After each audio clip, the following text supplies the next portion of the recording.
Hi, welcome to Líderes Podcast. My name is Natalie Castro, and this is a space sponsored by Tita Media, an e-commerce and performance agency. We continue our exploration of the digital and e-commerce ecosystem, and on this episode, our very first in English, we have a very special guest. It's Jade Lim Maravillas, one of the global leaders of the e-commerce platform Vtex. Jade is the global head of marketing enablement at Vtex and is currently stationed in London, one of the biggest hubs of the European market, from where she provides resources, guidance, and support to all other countries under the Vtex scope. Jade has a major in advertising management and applied media studies from LaSalle University of Manila in the Philippines. Her broad background ranges from the fields of consumer, technology, entertainment, sales, and marketing in big-name companies such as Sony Music, Universal, Nokia, WorldPlay, and the European Institute of E-commerce Management. Jade, welcome to Líderes. We are very happy to welcome you today to our podcast, our first ever English episode. Thank you so much for the invitation, Tita Media and Natalie. I hope it's a fruitful discussion. Yes, definitely. We are very excited to have you here on this episode today, Jade. And I would just like to start by getting to know you a little bit. Tell us a bit about Jade. Your name already resonates within the ecosystem because you have this unique bird's eye view of the global e-commerce market. Tell us a little bit about your experience and what got you to be the global head of marketing enablement at Vtex today. Perfect. So, I guess I would say I've been around the world, literally. So I started my career in the Philippines, and I actually started out in really exciting industries. First, I was looking after the wine industry, and then I moved to music, and then I moved to Canada, to Toronto specifically, and I continued my career in music. And I was lucky enough to be able to have a chance to move back to Asia. At the height of the global recession in 2008. So the US and Europe were really going through this global recession, but moving back to Asia, I saw such a different kind of vibe, right? Like, yes, there was a global depression or recession, but there's a lot more optimism there. And also there were a lot more developments in, technology and the e-commerce space that I wasn't really seeing in other parts of the world. So I eventually, after a few years of living in Singapore, initially starting out in advertising sales, that also got me into the technology space, eventually moving into e-commerce. So my last role in Singapore, which eventually moved me to London, was at a payments company called WorldPay. And I was lucky enough to be able to do business development across the region, looking specifically at e-commerce. Back then, it wasn't retail. I was focused on, what we call digital content. So anything that isn't retail or travel or like an airline ticket. So that could be anything from a subscription or a game, like, the Netflixes of the world, or kind of like SaaS solutions as well, that you need to be able to pay online through a subscription. So I was looking after that. And that also got me exposed to how innovative the Asian e-commerce system was. It wasn't as, I would say, it wasn't as mature as the US and Europe in terms of the usage. So there were maybe less users, especially back then. This was like 2008, 2010. But there were a lot more new ideas and investments. And we're also kind of seeing that now, right? Especially with China in the middle of all of these new developments. Like, that's where TikTok came from, right? And also live streaming commerce. So anyway, amazing opportunity living back in Asia, being in the center of the e-commerce developments there. I moved to London in 2015, and I've been living here ever since. I spent a few years still working at WorldPay, working in the partner development space. And that's how I got to know Vtex. So Vtex was a very strategic partner to us because we wanted to expand our presence in Latin America, where Vtex still commands quite a bit of the market share there. So if as a retailer or as a company that wanted to access retailers in Latin America, you had to partner with Vtex, right? And then at the same time, Vtex wanted to expand its presence outside of the region, specifically in the UK, and just kind of gave us a really good synergy in terms of a partnership. And that's how I also got to know Mariano and a few other people within Vtex. And maybe a couple of years after that, got the opportunity to work with Vtex, and I couldn't pass it up. I mean, I've always said that I joined because of the culture. I joined because I believed in the way that the leaders are leading the company. And it's really inspiring when you have this opportunity to be able to affect positive change in an organization that is growing so fast. And I'm really, really excited and happy to be here. Definitely. Well, you have certainly been all over the world, Jade, and I believe that you have a very extensive experience, from every angle, and that has led you to this path where you're on right now. Vtex sounds definitely like a great opportunity to lead that marketing aspect of the platform. And I'd like to ask you, because I know that recently you delivered the first ever Vtex Global Marketing Kickoff.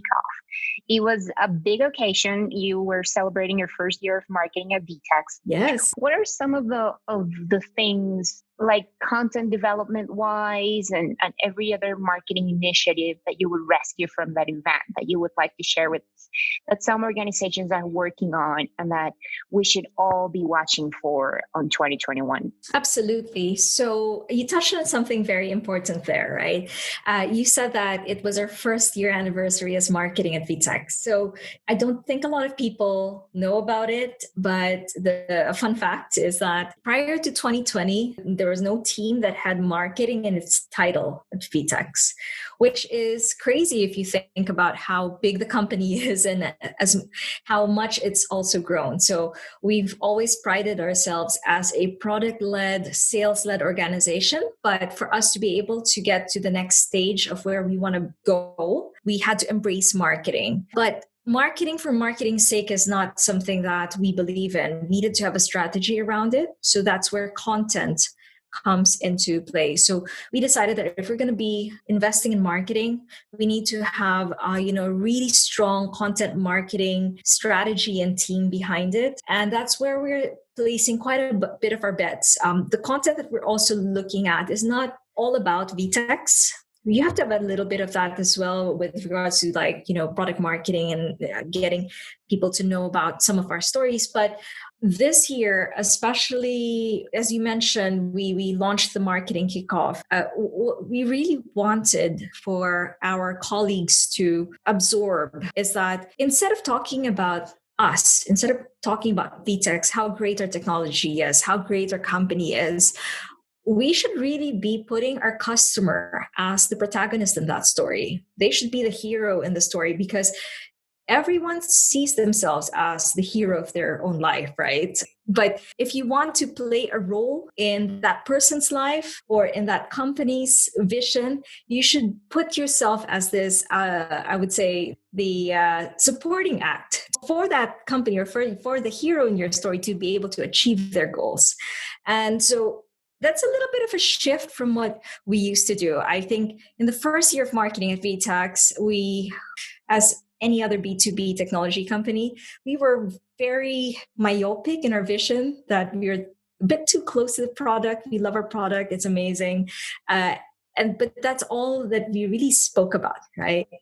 And so 2021, we decided that, okay, let us shift the story and put our customer as the center of the communications. And I'm really, really excited as well because our Latin American teams under Santiago Naranjo have taken this to heart as well. So they've decided that anything to do with, PR will really have to have a customer story center around it. And we have tons of customer stories that we want to share with the market. So it's a really good opportunity for us, not just from a marketing perspective, but also from an education standpoint, to be able to tell the wider ecosystem, yes, this has been done before, and here are the results to prove that it has. So going back to what we discussed in the marketing kickoff, there were three, I would say, pillars that we launched, the three pillars of marketing at Vtex.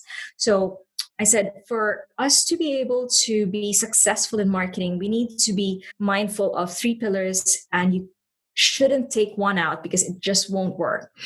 So what it is brand plus storytelling plus performance. And what do you mean by that, right? So it's beyond the identity that the market sees of you. It's more to do with how you connect. You have that emotional connection with your audience, and that you create this mental availability so that in buying situations, or even before buying situations, you're remembered by your audience. So without investing in brands, everything else, like especially from the performance side of things, won't really work.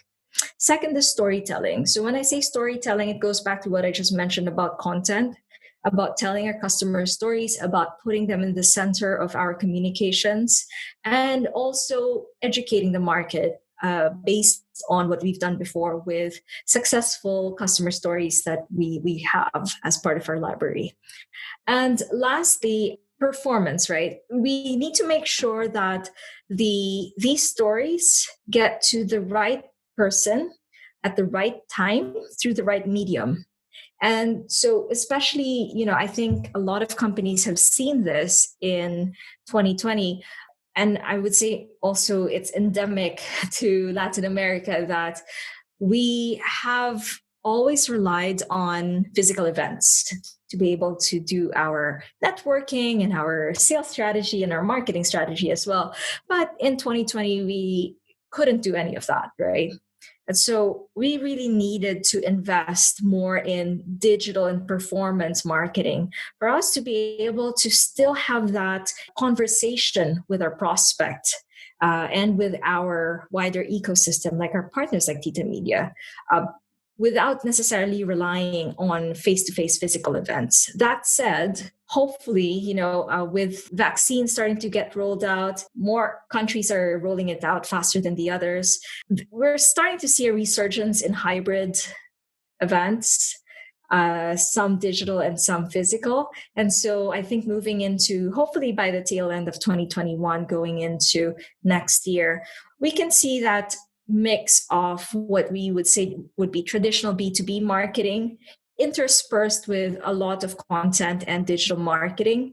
But I don't think digital and content will ever go away. I think that's really part of how we consume our information today. And moving forward, it'll even be richer. Most definitely. It's very interesting, Jay, to know that you have identified these, as you say, pillars that are very important that we all work on together. I believe as a community, and it'll definitely have an impact, on what's going on as the consumer, for us as consumers as well. Definitely these companies have an impact on our lives, and as humans, we also impact what we do within these organizations. So it's like a cycle, and it's very important for us to have clarity as to where the movement is going, or what we should be doing from each of our standpoints.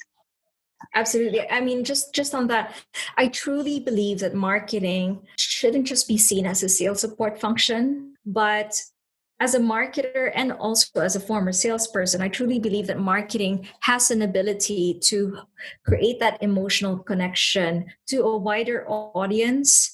You would talk to your prospector, you would talk to the person on the other side of the table, and then you'd say, hey, what are you doing after this? Shall we have lunch, or shall we get a drink, or have some coffee? And, that's where you can get to know the other person from the other side of the table, right? Get to know if they're married or if they have kids, where did they go on vacation last year? What are their pain points? What are their desires? When you talk about B2B technology, it's especially difficult to do that, especially when your buying teams are, Gartner says there's an average of between 5 to 20 people as part of that buying team, especially in enterprise companies that like Vtex would be targeting. So it's very difficult for a salesperson to do that one-on-one engagement, do that emotional connection, especially now in a pandemic situation where you can't really have those drinks. So it's a bit strange to do that over Zoom. With marketing, we have this opportunity to the stories that we tell through the way that we position our brand. And also, even before that, actually putting the market back in marketing, really understanding your customer first, having those conversations with your customers, your partners, understanding the market from a quantitative and a qualitative perspective before even creating that story or that message. To be able to have that connection, you want to be part of your story. Most definitely. We have to be in people's lives, and that's how we create real connections, as you say, that endure time and generate trust. And that's what ultimately lasts. And the kind of companies that remain that infinite game. It's not about winning or losing. It's about remaining relevant. So Jade, tell us a little bit about the e-commerce overview in Asia and the European regions. I understand what we all know. Some of those were the first hardly hit by this pandemic when it first started. So what numbers could you share with us as to the current situation? What's the projection for these continents now, a year into this? Great. When I was looking into this, I kind of remembered in December of last year, so at the end of last year, I came across this report that eMarketer published that was talking about the state of retail e-commerce all around the world. And it was really interesting because obviously, because of the pandemic, it accelerated the adoption of digital commerce, or I would say buying online, for a lot of people who've never really had that, or they've never really had the opportunity to do it, right? So as a side note, I was listening to a podcast earlier today. I think it was also an eMarketer podcast that said at the start of the pandemic, like 6 million people in the US, I think it was in the US, downloaded a grocery app or bought from a grocery online for the first time, which is crazy, right? Like, it just goes to show that, it's really accelerated the way that people around the world have changed their habits. Also, if you think about groceries specifically, I guess if you've never done it before, there's always that hurdle, kind of, okay, am I actually going to be sent fresh fish? Like, most people would want to actually see and touch and smell something before actually buying it, especially when it comes to food. So that's a little bit of a digression, but going back to what I was saying, I was reading this eMarketer report, and APAC and Europe grew just over 26%, both just 26% in 2020, which, I mean, is great. Like, that's a really good number. It's, I think, also in line with the overall growth worldwide. And I think from memory, the worldwide retail sales in 2020 declined by 3%, but e-commerce actually boomed slightly, just under 28%. So it's a bit in line. What is really surprising, though, as part of that report, was that Latin America was actually hailed as the fastest growing retail e-commerce market across all the regions, overtaking Asia for the first time since the report started 9 years ago. And I think the figures for Latin America were close to 37%. So that's more than 10% over the growth that APAC and Europe saw in 2020 for retail e-commerce. Another interesting statistic is that Argentina was fastest growing retail e-commerce country or market in the world at 79%. The second to that only is Singapore at 71%. And I think Mexico didn't really do so bad. So I think 27%. So just around in line with the growth in APAC and Europe. So with those numbers, I think it's also because Latin America is coming from a much smaller base than Asia and Europe with regards to the maturity of e-commerce already in those markets. And that's also why we're seeing a lot of a more, I guess, propelled growth compared to APAC and to Europe.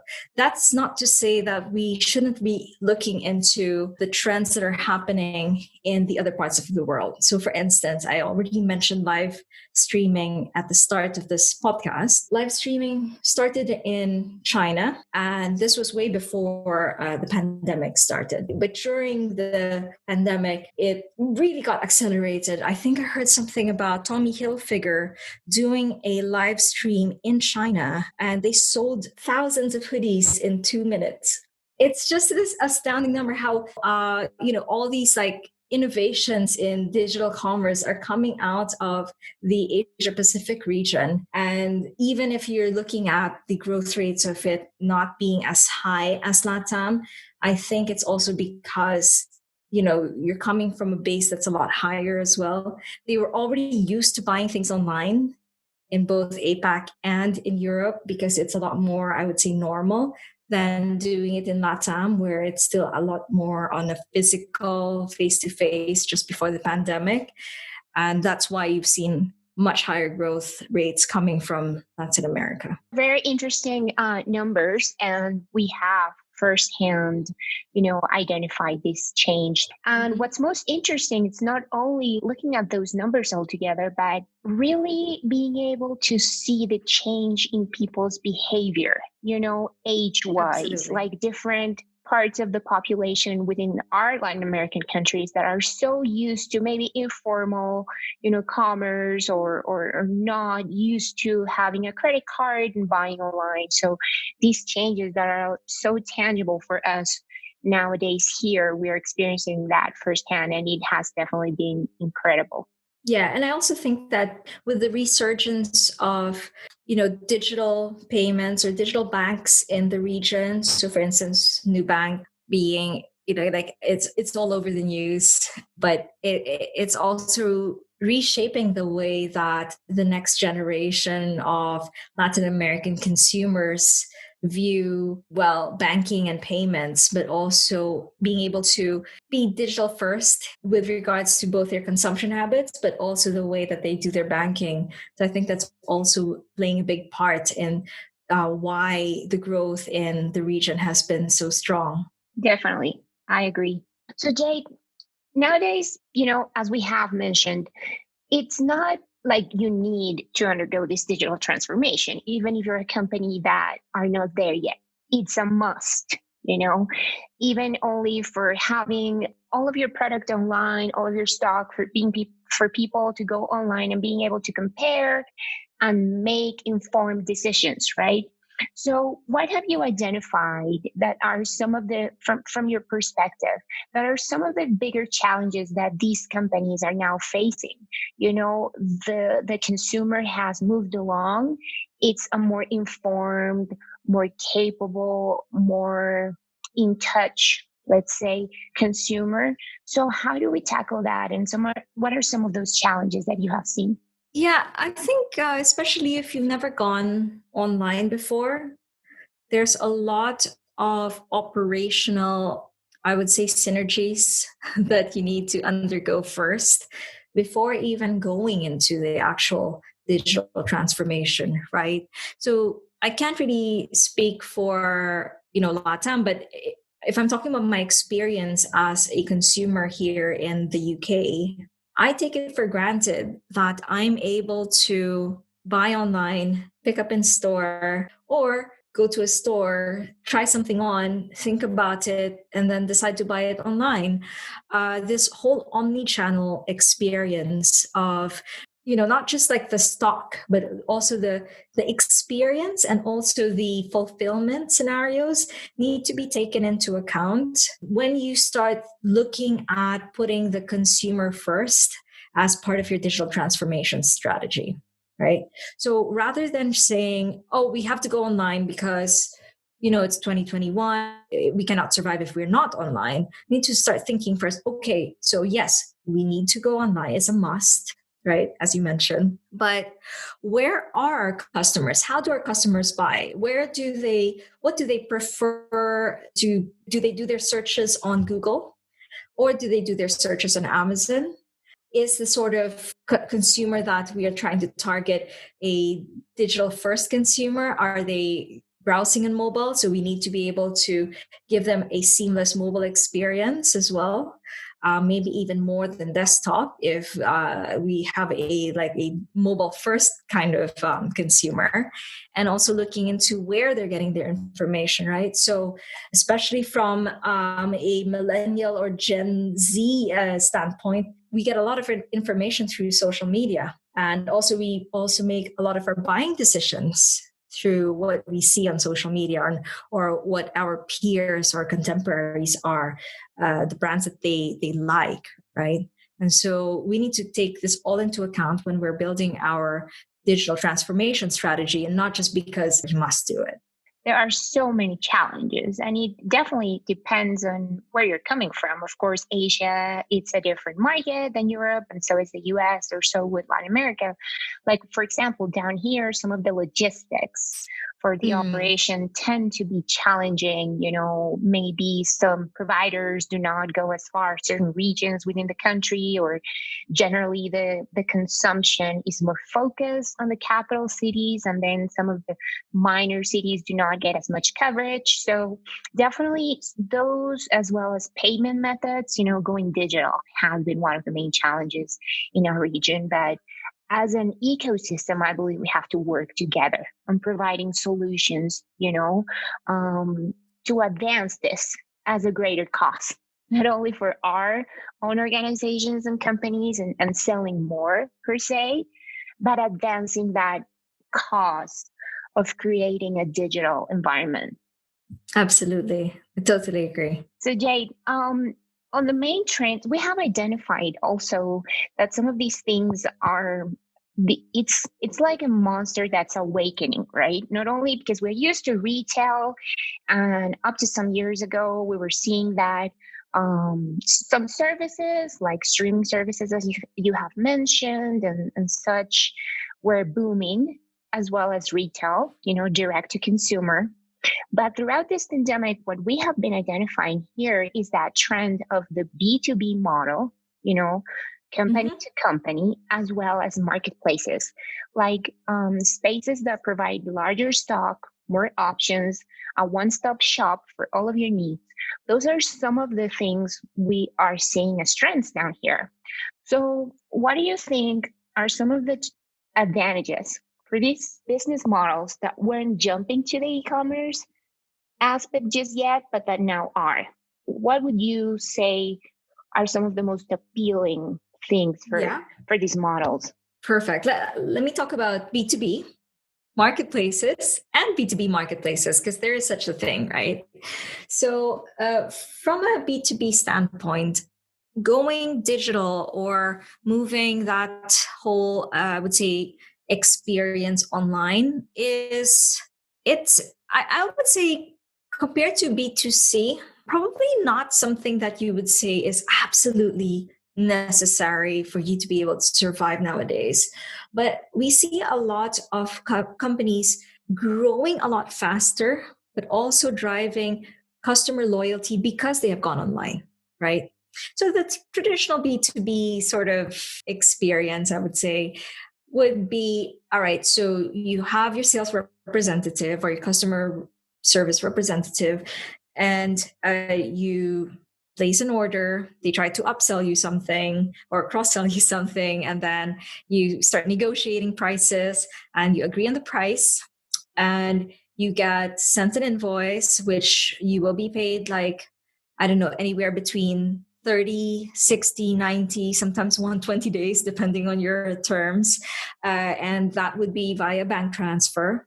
And, this is a model that has lasted definitely decades, right? But when you start moving into the digital space for B2B, suddenly that whole journey starts becoming a lot more seamless. And also because as consumers, so yes, we're talking B2B versus B2C, but at the end of the day, we're all people, right? And we're all consumers have started getting used to the convenience that being online brings. And so going to the B2B space from a digital standpoint, suddenly you're able to skip that customer sales rep if you wanted to and do more of a self-service, find the things that you really need, and also look into other things that you didn't know that you needed. You're able to make amendments to your order a lot quicker. You're also able to track where your order is going. And also do returns a lot easier. From a payment standpoint, suddenly instead of like relying on a quickest 30-day pay around as a business, you are able to maybe implement pay by credit card if the amounts are not too big, right? And so suddenly your payment terms go from 30 to 90 days to having money in your account almost immediately, if not maybe a couple of days after, right? So from a cash flow standpoint, it's a lot better. So those are some of the advantages of B2B businesses moving to the online space. At the same time, when we talk about brand standpoint or the company that's giving the service, you're able to do, I would say, a much better customer experience or customer service when you go online, because you're able to see from end to end where things are, but also the status of where, how much orders have been placed and how much sales that you've had for that particular month in one spot. Right. So rather than just looking at several different balance sheets, several different invoices, you get to see this whole holistic view of your customer, but also a holistic view of your sales in one place. One other thing that you mentioned earlier was marketplaces, right? And we at Vtex, we would like to say that, for a number of years now, we have helped customers become marketplaces themselves. So there's one thing about integrating to marketplaces such as Amazon, or in Latam, Mercado Libre, or in Asia, Alibaba or AliExpress, right? But there's also another dimension that being built on a native marketplace platform like Vtex gives you. Let me give you an example of a customer that I really like using for marketplace example. So CNA. So CNA, I think we don't necessarily have to introduce CNA, but they're a fast fashion brand that's European, but they're really, really big in Brazil. Do you have CNA in Colombia? I don't think so, but I have heard of them. Yeah, so they're really huge in Brazil. And when you go onto their website, they sell you obviously clothing because that's what they sell you, but you can even see things like perfumes, makeup, even electronics.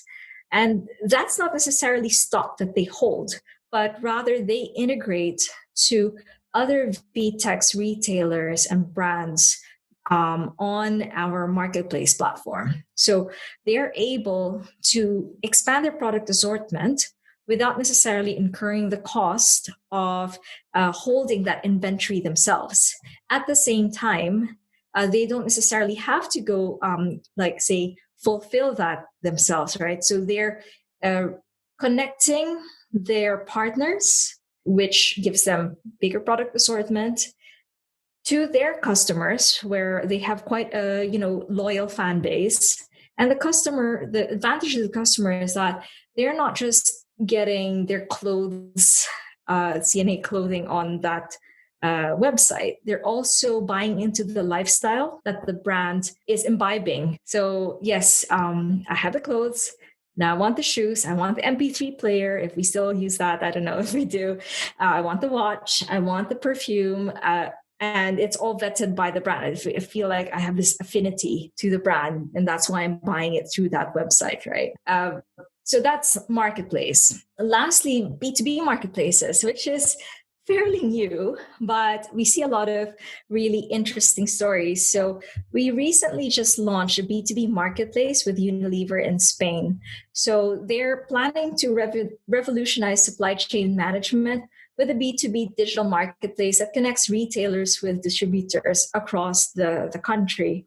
So it's really interesting that big FMCG conglomerate, which has multiple brands, that traditionally would go to distributors like traditional sales channels like supermarkets, groceries, so on and so forth, are wanting to go kind of, I would say, not necessarily direct to consumer, but to be in the middle of connecting the retailers that they normally have to their distributors, right? So it's a really, really interesting proposition. And I think it's one trend that we're seeing CPG companies and big brands look into as well nowadays.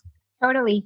And what's really great about these platforms and such platforms as Vtex, that you can have all of those separate business models or lines you have within your company associated within the same platform. You can get to that final consumer. You can have stock from other providers and other sellers on your own store to eventually become your own marketplace. And you can as well deal with providers or your B2B relationships, within that same environment. So that's what's really attractive about such a solution that provides holistic way of handling your business. So it's very interesting. So Jade, taking into account your global experience, working alongside different companies and industries as well, what do you think we should focus on from a Latam perspective to take our e-commerce ecosystem to the next level? Yeah, I have a couple of points here. One is, a couple with regards to the basics and what you guys should really be doing right. And then one that is a little bit harder, but it can definitely take e-commerce to the next level. And this is purely my opinion, right? So it's just from what you've said, I've seen in other markets and also working in markets such as Asia and Europe and even in the US. So first is to improve logistics and returns. Logistics, as you mentioned previously in this podcast, that it's definitely a challenge across Latin America. First of all, countries are quite big. If you take Mexico, if you take Brazil, for instance, sending from one state to another is a challenge altogether, right? And also within a specific area. If I take Sao Paulo, for instance, because God knows I have sat in the traffic in Sao Paulo many, many times and wouldn't wish that upon my worst enemy. Let's just put it that way. But if you're looking at, delivery times, right? Cracking the code on cutting delivery times shorter really does increase your brand loyalty, because you have a much better brand experience or shopping experience. And sitting out of London, where we take for granted that you can have same day delivery in some cases, sometimes next day delivery, if someone tells me that I have to wait 5 days for something, it feels like a very long time. And I would say, correct me if I'm wrong, Natalie, but that's kind of normal in the region, right? Like anywhere from 5 days to sometimes a couple of weeks, depending on where you're sitting. So looking into logistics and how to make it better for consumers from an experience standpoint, I would say is really crucial to take things to the next level. Also, maybe looking into using, if you can't fight it, then maybe looking into alternatives, right? So if you can't be sending something from one state to another, looking at fulfillment partners or using the marketplace model to be able to do the distribution in a smaller radius, I would say that can also be looked into. Returns is also equally important, right? So here in the UK, we are so used to having free returns. So normally if I would buy something, I always look into, as a consumer, I would always look into if I'd be able to send the item back for free. So the cost needs to be incurred by the retailer themselves. And if I don't have that option, I probably wouldn't even buy from them, right? So I don't know. I mean, how does that work currently in Latin America? Are free returns something that is prevalent, or it's something that customers still need, sorry, not customers, but companies still need to look into implementing? Yeah, it's definitely something we're working on. You know, I think one of the ways that it works a lot down here, it's like that omni-channel possibility of buying online, returning in store. I believe people sometimes want to deal with returns directly at the physical store or point of purchase, because they also might buy something in return or exchange the size and maybe try it on while they're there. So I believe that's what we should aim at. Based on what I can sense, it's more of a Latin way of behaving. But I still believe companies should provide that unified solution either way. You know, the possibility should be there for you to exchange online or to exchange at the store or to, buy online and receive at a point of purchase. That's what we're all should be aiming for, that omni-channel model. Absolutely. And then the other thing I also wanted to talk about, which you already touched on, was omni-channel fulfillment, right? So buying online, picking up in store, or vice versa, but also looking at things that are not necessarily just the store and your house, but there's certain options here that are really interesting. So for instance, if I know I'm not going to be at home and no one's going to be at home, but I want it to be delivered to me at a certain date, then I would choose like pick up in a nearest locker, or it can also be at my nearest corner shop or convenience store. So if those options can also be given to the consumer from a convenience standpoint, then then that would be great. And then lastly, a question I always had. So when I used to work in payments, and I did work quite a bit with Brazil and Latin America, was about cross-border. And cross-border, I think, especially if you're sitting in regions like the US or Europe or even in Asia, you tend to take it for granted because I think it's something that's been done in those regions for quite a few years now. But when you go into Latin America, just shipping one thing from one country in the same region, it's already expensive from a logistical standpoint, but also from a tax standpoint, right?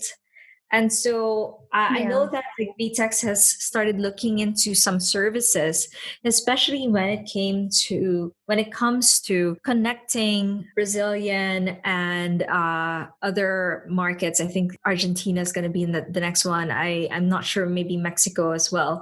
Other markets within Latin America to cross-border sending to the US. So that's another huge opportunity for brands that are homegrown brands in the Latam region to expand their market outside of their home countries, which is normally what they focus on.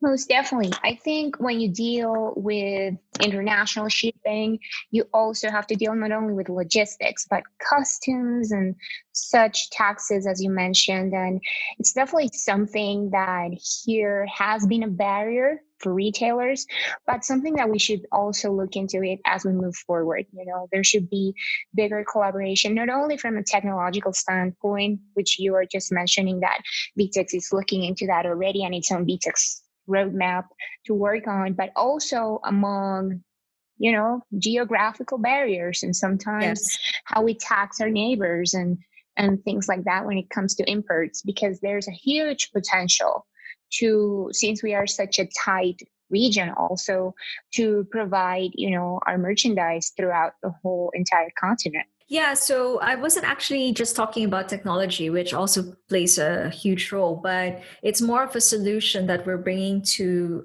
retailers and brands in Latam. The idea is to bring a solution to the market that is not just from a technology standpoint, but also includes the shipping partners and the partners that you can start using so that you're able to sell cross-border easily, also from an operational point of view. Wonderful, Jade. That's great news. That's something that's being worked on and something that hopefully will start overcoming such barriers in the short term.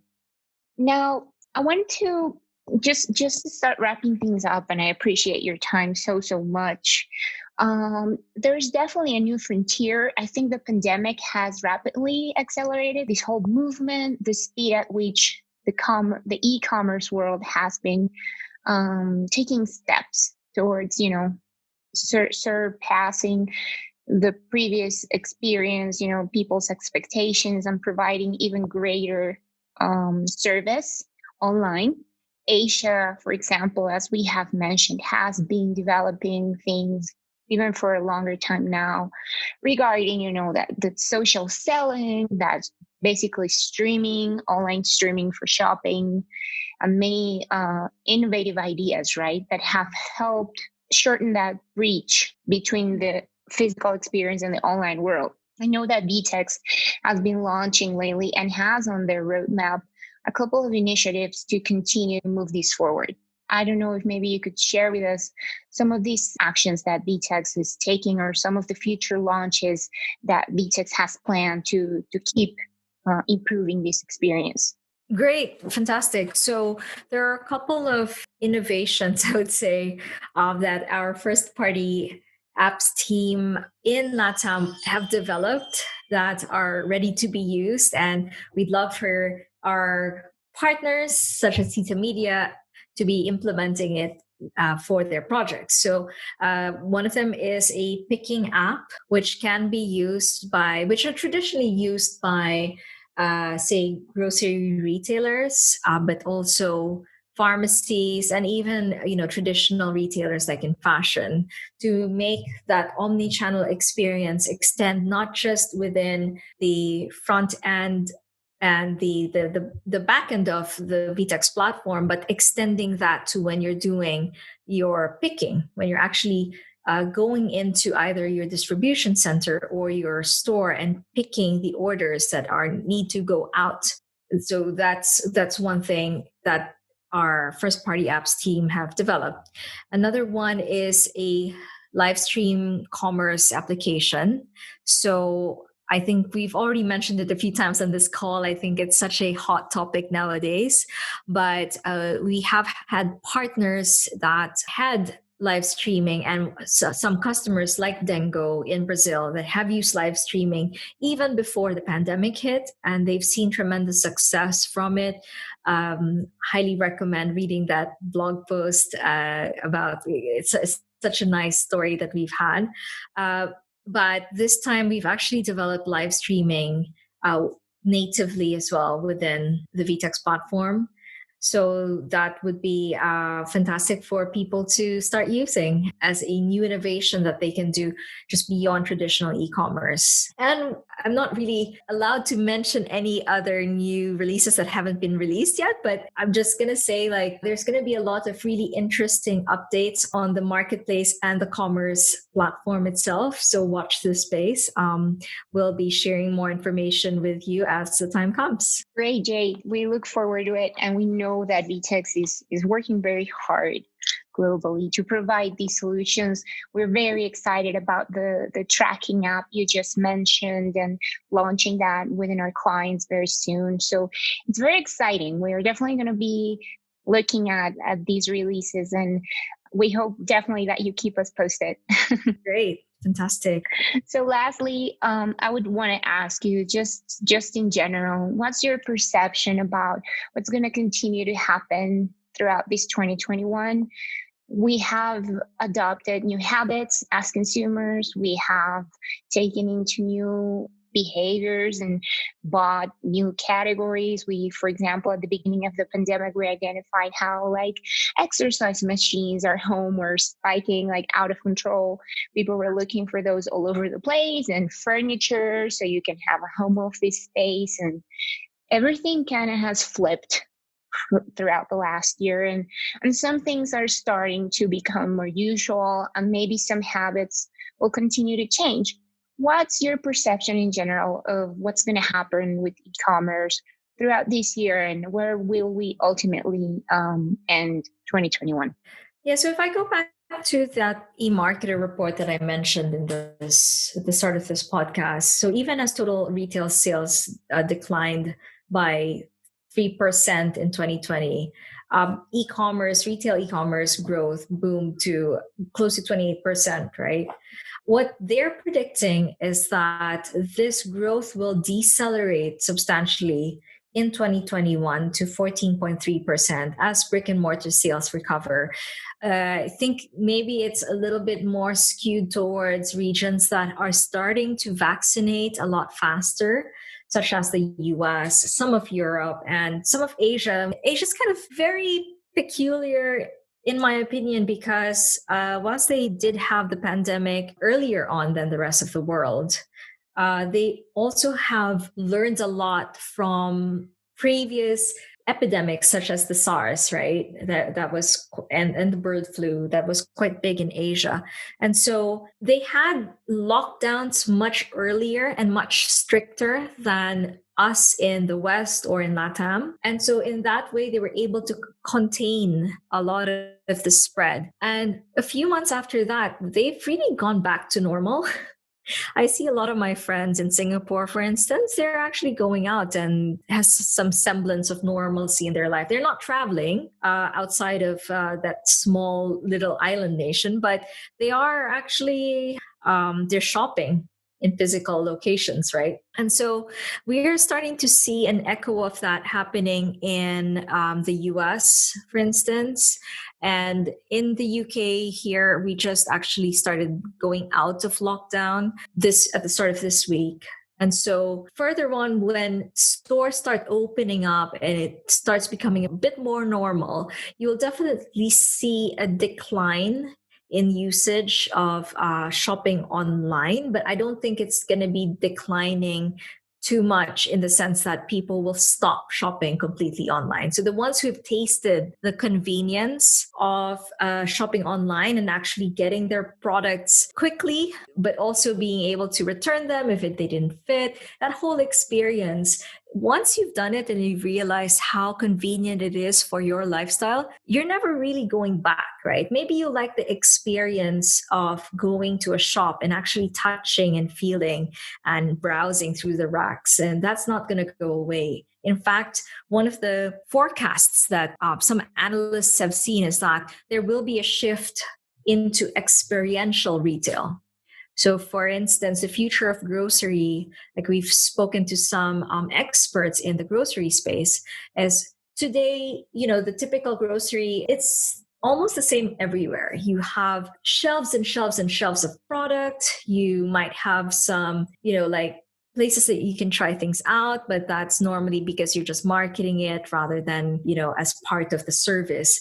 But what they're saying is that after this shift into digital, more people will be actually buying the staples, the things that they need to survive, like food, or the brands that they want to, that they know and they trust on subscription, kind of like, I guess Amazon Dash, I believe is what you call it.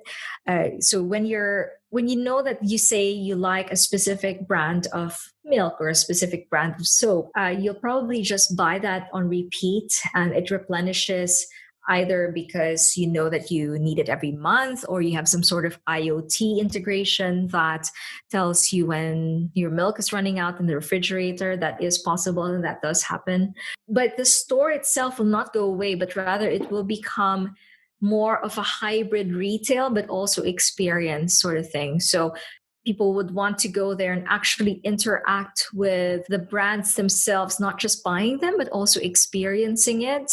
You'll also see a lot more things like sustainable sections or refill sections in those stores. You'll have places like salad bars or more hot food places within those groceries. So I've said it a lot, but their stores will never disappear. Online will never disappear or will never revert back to pre-pandemic days.